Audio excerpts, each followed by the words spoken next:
नमस्कार, जय हिंद, जय श्री राम दोस्तों। स्वागत है आप सभी का हमारे इस प्लेटफॉर्म पे। हम लोग आज बात करते हैं अपने एक नए टॉपिक WCS का है ना, जिसका नाम हैगा हमारा मटेरियल साइंस। तो ये हमारा शायद तीसरा मॉड्यूल होगा, है ना, किसका? Material science. और हाँ, मटेरियल साइंस का। इसमें हम लोग अलग अलग मटेरियल के बारे में पढ़ेंगे, है ना।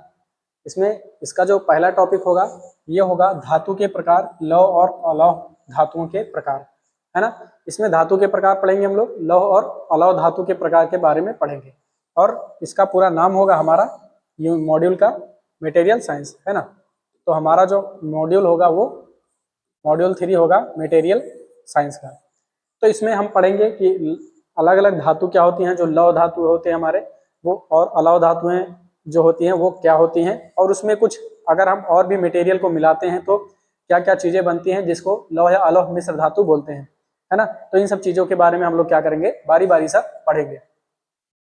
अब इसमें है हमारा पहला टॉपिक बोल रहा है कि धातुओं के प्रकार है ना। क्या बोला है? धातुओं के प्रकार। धातु जो हमारे तत्व होते हैं वो 3 प्रकार के होते थे, है ना, जिसमें धातु होता था, अधातु होता था और उपधातु होता था, जिसको मेटोलाइट बोलते थे। यहाँ पे हम लोग पढ़ेंगे धातु के प्रकार, यानी धातु के कितने प्रकार होते हैं। बोला है कि धातु 2 प्रकार की होती है। पहला है हमारा लौह धातु और दूसरा क्या है हमारा अलौह धातु। इसको बोलते हैं फेरस मेटल और इसको बोलते हैं नॉन फेरस मेटल। तो जो हमारे धातु के प्रकार हो गए, 2 प्रकार के हो गए, लौह और अलौह। अब इसमें है पहला हमारा लौह धातु। फेरस मेटल क्या होता है?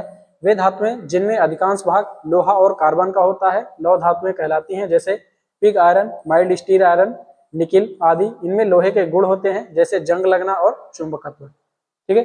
तो जो हमारी लौह धातुएं होती हैं उनकी क्वालिटी क्या होती है?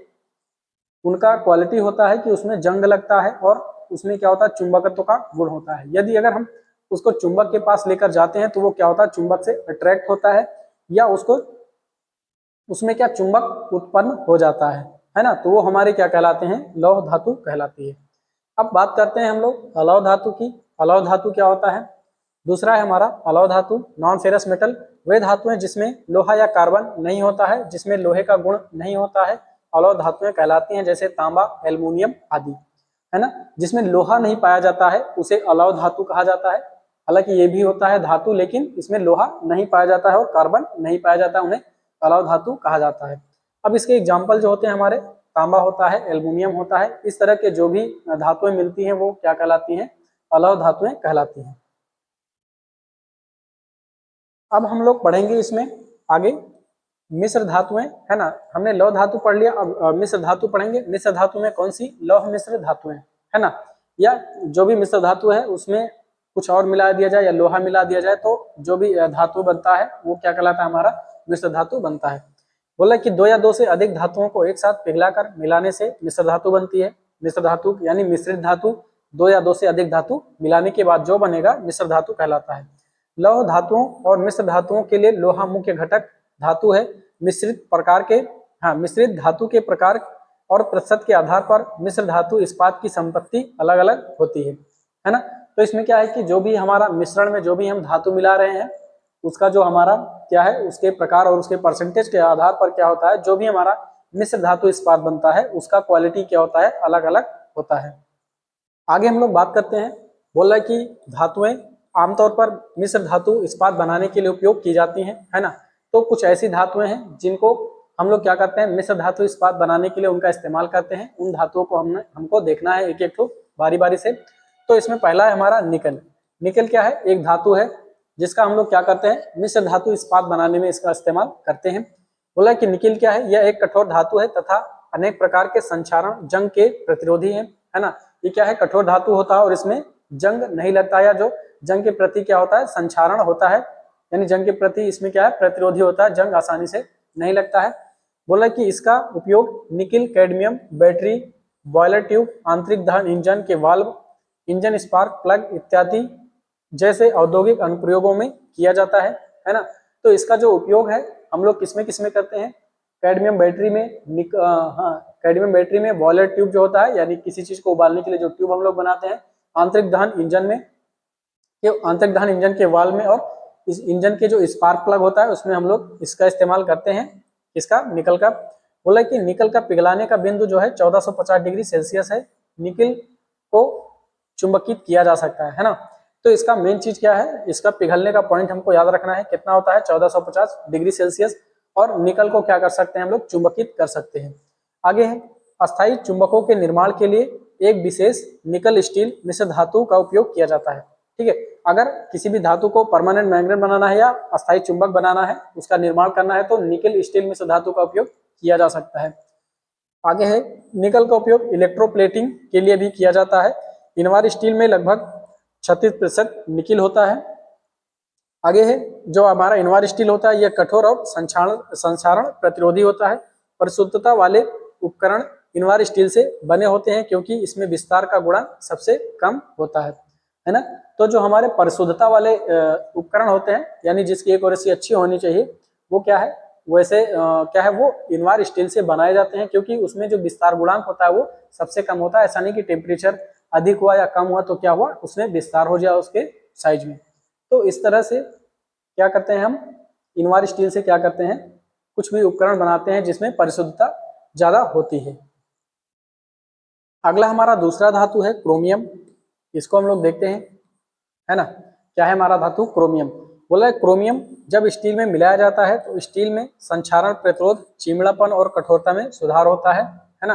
क्रोमियम स्टील उपलब्ध है। ठीक है, तो क्या करते हैं, जब हम स्टील में क्या करते हैं, क्रोमियम मिलाते हैं तो क्या होता है, जंग के प्रति क्या होता है, इसमें प्रतिरोध आ जाता है, यानी जंग ज्यादा नहीं लगता है और इसमें कठोरता भी बहुत अधिक आती है। आगे बोल रहा है क्रोमियम स्टील उपलब्ध है ना, किसमें उपलब्ध है, जिनमें 30% तक क्रोमियम हो सकता है। जो हमारा क्रोमियम स्टील होता है उसमें क्या होता है, 30% तक क्रोमियम हो सकता है। ऑटोमोबाइल घटक और कटिंग टूल्स बनाने के लिए क्रोमियम, निकल, टंगस्टन और मोलिब्डेनम को मिश्रित किया जाता है ना। ऑटोमोबाइल जो कंपोनेंट या जो घटक बनाते हैं और जो हमारे कटिंग टूल्स बनाने में इस्तेमाल किया जाता है, उसमें हम लोग क्या, क्रोमियम, निकल, टंगस्टन, मोलिब्डेनम को मिश्रित किया जाता है। यानी इस तरह के क्या करते हैं, धातुओं को मिलाकर हम लोग इस तरह का टूल्स बनाते हैं जो कटिंग टूल हमारा होता है। आगे है, क्रोमियम का उपयोग इलेक्ट्रोप्लेटिंग घटकों में भी किया जाता है। सिलेंडर, लाइनर अंदर से क्रोम प्लेटेड होते हैं ताकि उसमें घिसाव प्रतिरोधी गुण हो, है ना। अब बोल रहा है कि क्रोमियम का उपयोग हम लोग कहाँ करते हैं, इलेक्ट्रोप्लेटिंग घटकों को बनाने में भी हम लोग करते हैं। आगे सिलेंडर, लाइनर अंदर से क्रोम प्लेटेड होते हैं। जो भी हमारा सिलेंडर होता है उसके जो लाइनर्स होते हैं वो क्या होते हैं, अंदर से क्रोम प्लेटेड होते हैं, यानी उसमें क्रोमियम का लेपन हम लोग करके रखते हैं ताकि उसमें क्या होता है, जो घिसाव होता है वो कम होता है ना। जब क्रोमियम प्लेट होगा तो पिस्टन जब भी ऊपर नीचे आएगा तो उसमें घिसावट क्या होगी, कम होगी। आगे बोला है स्टेनलेस स्टील में लगभग 13% क्रोमियम होता है। जो हमारा स्टेनलेस स्टील होता है उसमें क्रोमियम का परसेंटेज 13% होता है। आगे है, बियरिंग के लिए क्रोमियम निकल स्टील का उपयोग किया जाता है। जो हमारी बियरिंग होती है जिसको हम अलग अलग जगह पर इस्तेमाल करते हैं, जैसे मोटर वाहन हो गया, जहां पर भी धुरी को घुमाना होता है वहां पर हम लोग बियरिंग का इस्तेमाल करते हैं। उसमें क्या होता है, क्रोमियम और निकिल से मिलाकर स्टील बनाया जाता है, उसका उपयोग हम लोग करते हैं। आगे है, क्रोम या क्रोमियम वेनेडियम स्टील का उपयोग स्पैनर, रिंच जैसे हैंड टूल्स बनाने में किया जाता है। ठीक है, तो जो हमारे क्रोमियम वेनेडियम स्टील होते हैं इनका उपयोग हम लोग कहाँ करते हैं, स्पैनर बनाने में, रिंच बनाने में और कुछ हैंड टूल्स जो होते हैं उनको बनाने में इसका इस्तेमाल हम लोग करते हैं। अगला है हमारा मैग्नीज, है ना। तीसरा धातु क्या है, मैग्नीज। इसके बारे में देखते हैं। स्टील में मैग्नीज मिलाने से कठोरता और सामर्थ्यता बढ़ जाती है, लेकिन शीतलन क्या होती है, कम हो जाती है। ठीक है, तो जब स्टील में हम लोग क्या करते हैं, मैग्नीज को मिलाते हैं, मैग्नीज धातु को मिलाते हैं, तो क्या होता है, उसका कठोरता और सामर्थ्य उसका क्या होता है, बढ़ जाता है, लेकिन जो शीतलन दर होता है उसका वो कम हो जाता है। आगे है, कठोर कोर के साथ घिसाव प्रतिरोधी सतह प्रदान करने के लिए, बाहरी सतह को सख्त करने के लिए मैग्नीज स्टील का उपयोग किया जाता है ना। बोला कि जो भी कोर है इसका, है ना, कठोर कोर के साथ घिसाव प्रतिरोधी सतह प्रदान करने के लिए, बाहरी सतह को सख्त करने के लिए मैग्नीज स्टील का उपयोग किया जाता है। अगर मान लीजिए कोई भी ऐसा चीज हम बना रहे हैं जिसका बाहरी सतह को क्या करना है, हमको सख्त करना है, तो हम मैग्नीज स्टील का उसमें उपयोग कर सकते हैं, क्योंकि इसमें क्या होता है, जो सतह का घिसाव होता है वो कम होता है अगर स्टील में हम मैग्नीज मिलाते हैं तो। बोला कि लगभग 14% मैग्नीज युक्त मैग्नीज स्टील का उपयोग हल और ब्लेड जैसे कृषि उपकरण बनाने में किया जाता है। ठीक है, तो ऐसा स्टील जिसमें मैग्नीज का उपयोग 14% तक हुआ है, उसका उपयोग हम लोग कहाँ करते हैं, हल को बनाने में और ब्लेड जैसे कुछ कृषि उपकरण जो होते हैं उसको बनाने में हम लोग करते हैं। अगला जो हमारा धातु है, या हाँ, अगला जो हमारा धातु है वो क्या है, हमारा सिलिकॉन है ना। क्या है, सिलिकॉन। जो भी हमारा स्टील है उसमें सिलिकॉन मिलाने से, वैसे सिलिकॉन क्या होता है हमारा उपधातु होता है ना, जिसमें धातु और अधातु का गुण दोनों रहता है, लेकिन इसमें दिया है सिलिकॉन। तो हम लोग बात करते हैं स्टील के साथ मिश्र धातु बनाने के लिए सिलिकॉन मिलाने से उच्च तापमान ऑक्सीकरण के प्रति प्रतिरोध में क्या होता है, सुधार होता है ना। अगर स्टील में हमने क्या किया, सिलिकॉन को मिला दिया तो क्या होता है, जब भी उसका टेम्परेचर हम लोग बढ़ाते हैं तो उसका ऑक्सीडेशन नहीं होता है, उसमें क्या होता है, सुधार होता है। आगे इससे लोच और संक्षारण प्रतिरोध में भी सुधार होता है ना। इसमें क्या होता है, थोड़ा सा लोच होता है, ऐसा नहीं कि थोड़ा सा घुमाने पर टूट जाता है, थोड़ा लचक भी होती है इसमें, और संक्षारण प्रतिरोध में भी सुधार होता है, यानी इसमें जंग नहीं लगता है। आगे संक्षारण प्रतिरोध के कारण सिलिकॉन मिश्र धातु स्टील का उपयोग स्प्रिंग और कुछ प्रकार के स्टील के निर्माण में किया जाता है ना। तो सिलिकॉन में क्या होता है, इसको मिलाने से क्या होता है, जो भी चीज बनाते हैं वो लोचदार होती है, इसलिए इसका उपयोग हम लोग करते हैं स्प्रिंग और कुछ प्रकार के स्टील के निर्माण में इसका हम लोग उपयोग करते हैं, है ना। बोला कि कच्चे लोहे में लगभग 2.5% सिलिकॉन होता है, यह मुक्त ग्रेफाइट निर्माण में मदद करता है, जो कच्चे लोहे के मशीनीकरण को क्या करता है, बढ़ावा देता है। तो बेसिकली इतना ही जानना है कि जब भी हम स्टील में सिलिकॉन को मिलाते हैं तो उसमें थोड़ा लोच आता है, यानी वो ऐसा नहीं कि घुमाने पर या टेढ़ा करने पर टूट जाएगी, उसमें थोड़ा लोच होता है, और संक्षारण के प्रति क्या होता है, प्रतिरोध होता है, यानी सुधार होता है ना। और इसका उपयोग हम लोग स्प्रिंग वगैरह बनाने में करते हैं। अगला जो हमारा धातु होगा वो है हमारा टंगस्टन। टंगस्टन को तो हम लोग सब लोग जानते हैं, है ना। तो टंगस्टन क्या होता है, जो हमारा बल्ब होता है, जो पहले 100 वाट का बल्ब आता था, उसके अंदर में जो भी वायर लगा होता है, जो फिलामेंट होता था, वो क्या होता था, हमारा टंगस्टन का बना हुआ होता है। बोला कि टंगस्टन को पिघलाने का तापमान कितना है, 3380 डिग्री सेल्सियस होता है, इसको याद कर लेना है। इसे पतले तारों में खींचा जा सकता है, ठीक है। तो जो हमारा टंगस्टन धातु है, इसका पिघलने का तापमान 3380 है, और इसको क्या कर सकते हैं हम लोग, पतले पतले तार में भी खींच सकते हैं। इस कारण इसका उपयोग बिजली के लैंप के फिलामेंट बनाने में किया जाता है, ठीक है। इसको पतले तार में हम लोग खींच सकते हैं, इसलिए इसको हम लोग कहाँ पर, बिजली लैंप का जो फिलामेंट होता है उसको बनाने में हम लोग करते हैं। टंगस्टन का उपयोग हाई स्पीड कटिंग टूल्स के उत्पादन के लिए मिश्र धातु के रूप में किया जाता है, ठीक है। तो टंगस्टन का उपयोग हाई स्पीड कटिंग टूल्स के उत्पादन में भी मिश्र धातु के रूप में हम किसका उपयोग करते हैं, टंगस्टन का उपयोग करते हैं। आगे है हाई स्पीड स्टील, 18% टंगस्टन होता है, 4% क्रोमियम होता है और 1% वेनेडियम का मिश्र धातु होता है। जो हमारा हाई स्पीड स्टील होता है उसमें इस परसेंटेज में हम क्या करते हैं, अलग अलग मिश्र धातु को मिलाते हैं।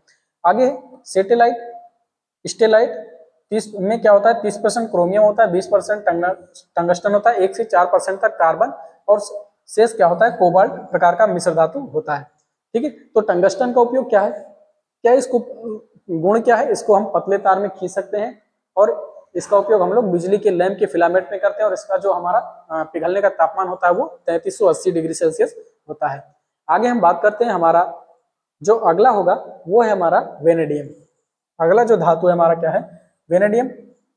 बोला इससे स्टील की कठोरता में सुधार होता है ना।